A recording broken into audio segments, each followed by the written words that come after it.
Je vous remercie. Je vous remercie. Nous passons au groupe GDR avec Soumia Bouroua. Merci Madame la Présidente, Monsieur le rapporteur.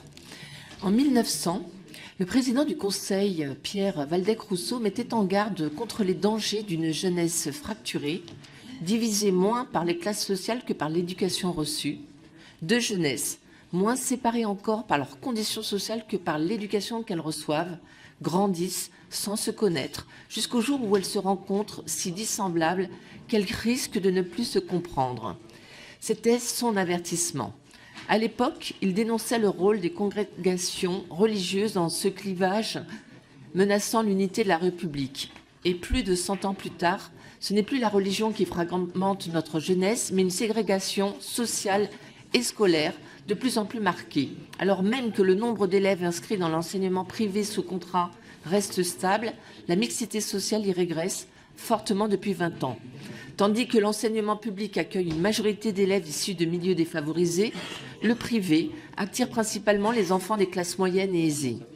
Selon la Cour des comptes, ce recours à l'enseignement privé s'inscrit dans une logique de distinction sociale.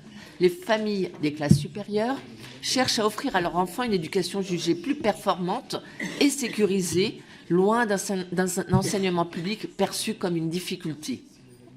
Cette dynamique est amplifiée par les politiques publiques qui désinvestissent massivement dans l'école publique sous couvert d'un contrôle budgétaire accru. Résultat, les conditions de travail des enseignants et du personnel se détériorent, entraînant des difficultés accrues pour tous les élèves.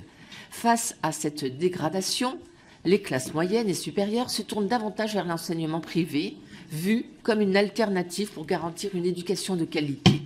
Nous assistons donc aujourd'hui au développement d'un système éducatif à deux vitesses où les classes populaires voient s'amoindrir la possibilité de s'émanciper par l'éducation, alors que les classes supérieures reproduisent leurs privilèges grâce au séparatisme scolaire. La proposition de loi que nous examinons aujourd'hui vise à remédier à cette fracture. Elle propose de conditionner les financements publics accordés aux établissements privés à leur participation effective à la mixité sociale.